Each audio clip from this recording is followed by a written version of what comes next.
भगवान विष्णु बताते हैं, मनुष्य का सच्चा दुख का साथी कौन है? आखिर मनुष्य को दुख क्यों मिलते हैं? बैकुंठ धाम, जहाँ चारों ओर दिव्य शांति व्याप्त थी, जहाँ हर कण से भगवान विष्णु का तेज झलक रहा था, वहाँ श्वेत कमलों की सुवास, मंद मंद बहती पवित्र पवन और गंधर्वों द्वारा गाए जा रहे मधुर भजन वातावरण को और भी पावन बना रहे थे। भगवान विष्णु शेषनाग पर योग निद्रा में विश्राम कर रहे थे। चारों ओर ऐश्वर्य और दिव्यता की ऐसी छटा थी जिसे देखकर किसी भी प्राणी का चित्त स्थिर हो जाता। उसी समय आकाश मार्ग से नारद मुनि अपने वीणा के साथ गुजर रहे थे। तभी उनके मन में अचानक एक प्रश्न उत्पन्न हुआ कि और नारद जी ने सोचा कि आखिर मनुष्य क्यों निरंतर सुख और दुख के दो पहियों पर घूमता रहता है?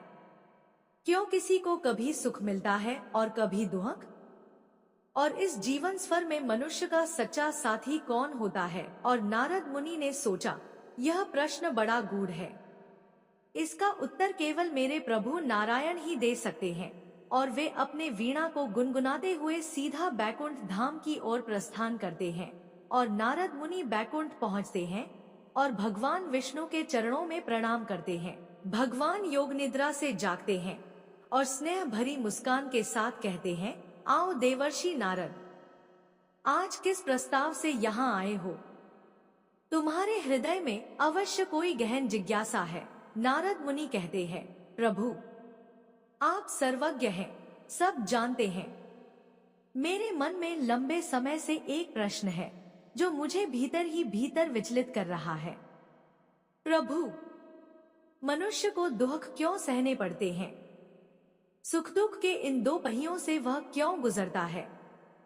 और इस संसार सागर में मनुष्य का वास्तविक साथी कौन है?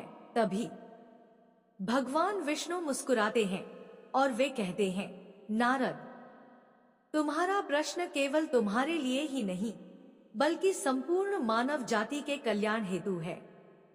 सुख दुख का रहस्य समझना आसान नहीं, पर मैं तुम्हें एक कथा सुनाकर इस रहस्य को प्रकट करूंगा।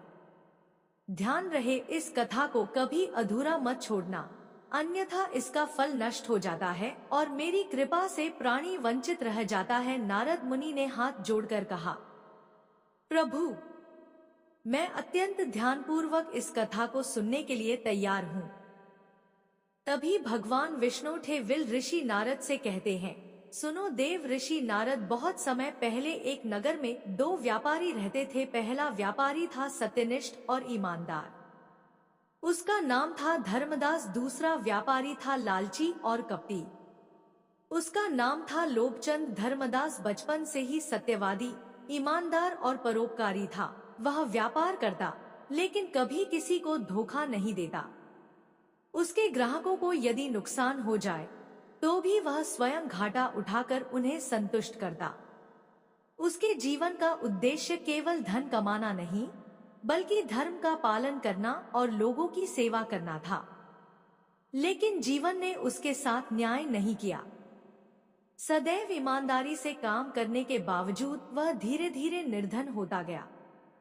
उसका व्यापार घाटे में चला गया, घर की स्थिति बिगड़ गई, परिवार भूखा प्यासा रहने लगा।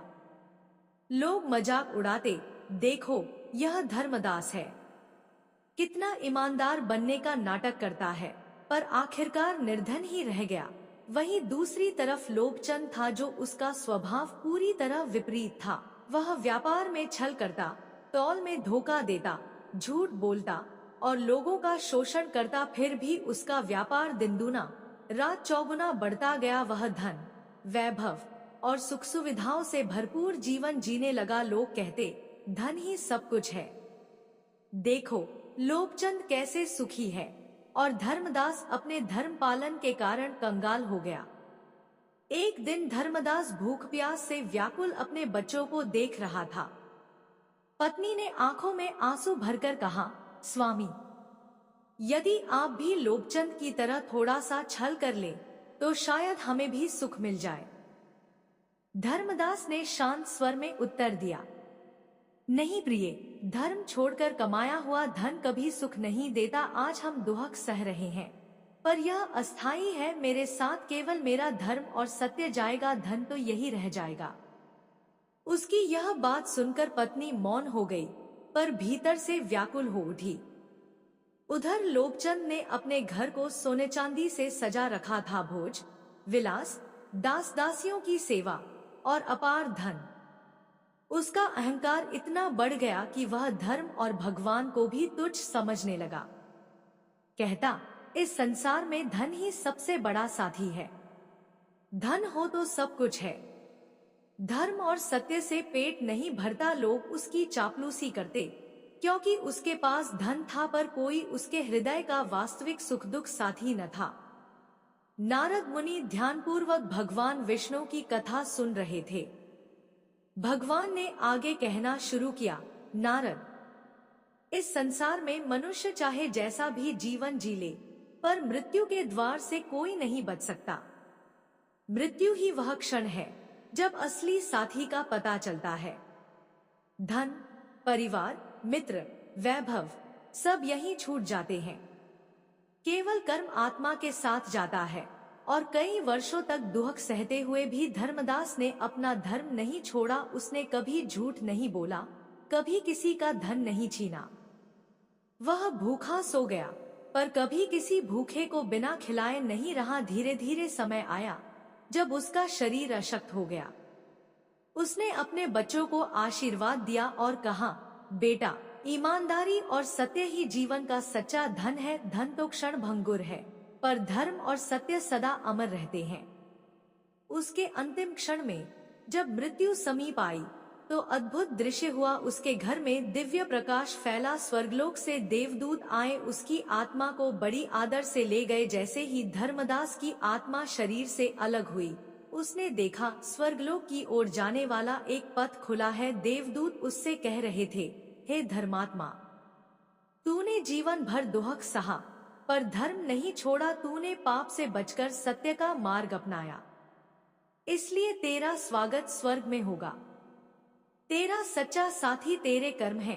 धर्मदास की आत्मा प्रसन्न होकर देवदूतों के साथ स्वर्गलोक की ओर चली गई।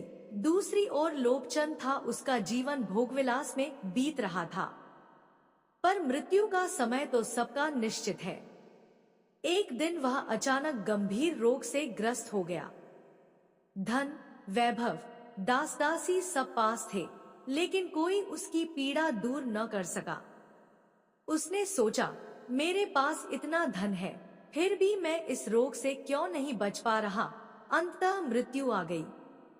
उसकी आत्मा शरीर से अलग हुई। लोकचंद की आत्मा का मार्ग जैसे ही आत्मा अलग हुई, भयानक दृश्य सामने आया। चारों ओर अंधेरा छा गया। काले स्वरूप के दूत प्रकट हुए। वे कठोर स्वर में बोले, हे लोकचंद, तूने जीवन में छल किया, झूठ बोला, गरीबों का हक छीना, धर्म को त्यागा। तेरा धन और वैभव तुझे यहाँ नहीं बचा सकता। अब तुझे नरक के मार्ग पर चलना होगा। लोकचंद चिल्लाने लगा, नहीं, मेरा धन, मेरा परिवार, मेरी शोहरत, मेरी हवेली, ये सब मुझे बचाए। पर कोई आगे न आया। उसका धन वहीं पड़ा रहा। परिवार ने रोया, पर उसके साथ कोई न गया। सिर्फ उसके पाप उसके साथ हो लिए। नारद मुनि आश्चर्य से यह कथा सुनते रहे। भगवान विष्णु बोले, नारद, देखो, यही है जीवन का सत्य। धर्मदास के पास धन नहीं था, पर उसके साथ धर्म और सत्य था। मृत्यु के बाद वही उसके सच्चे साथी बने और उसे स्वर्ग का मार्ग मिला। लोकचंद के पास अपार धन था, पर वह पापों में डूबा था। मृत्यु के समय उसका कोई साथ न हुआ। केवल उसके पाप ही उसके साथी बने और उसे नरक की ओर ले गए। स्वर्गलोक पहुंचकर धर्मदास ने अद्भुत दृश्य देखे। देवगण उसका स्वागत कर रहे थे।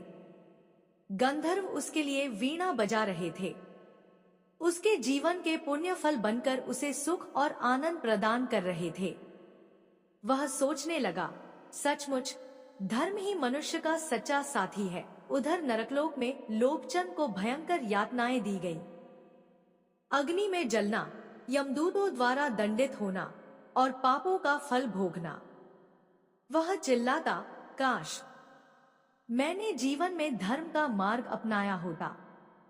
काश मैं भी धर्मदास की तरह सत्यवादी होता। पर अब पछताने से कोई लाभ नहीं था। भगवान विष्णु नारद से बोले, नारद, यही इस कथा का रहस्य है। सुख और दुख मनुष्य के कर्मों का परिणाम है। कोई भी प्राणी केवल सुख ही नहीं भोग सकता, न केवल दुख। जीवन का रथ दो पहियों पर चलता है, सुख और दुख।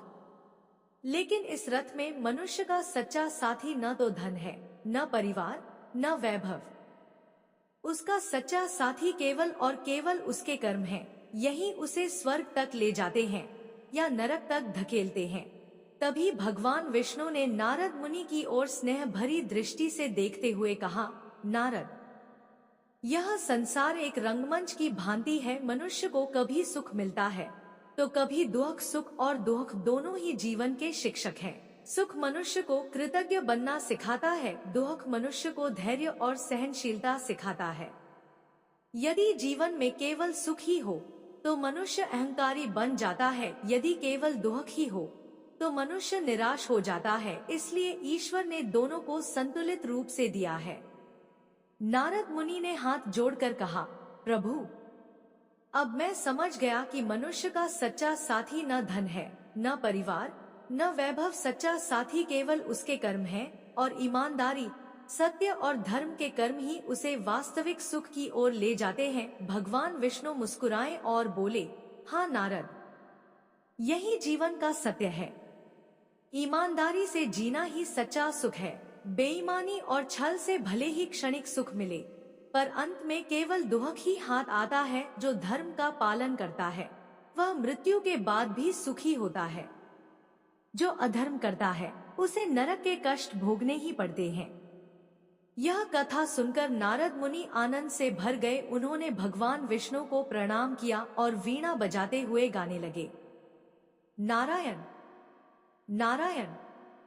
तो दोस्तों, अगर आपको हमारी यह धर्मशास्त्र से जुड़ी कहानी पसंद आई हो तो इसे ज्यादा से ज्यादा लोगों तक शेयर करें, ताकि उन्हें भी सुख दुख का रहस्य समझने का अवसर मिले। साथ ही आप हमें कमेंट में जरूर बताइए, आपके अनुसार सच्चा सुख किसमें है? ईमानदारी से जीने में या बेईमानी करके जीवन बिताने में? आपके विचार हमारे लिए बेहद मूल्यवान हैं। हमारे चैनल से जुड़े रहने के लिए आपका बहुत बहुत धन्यवाद। जय श्री विष्णु।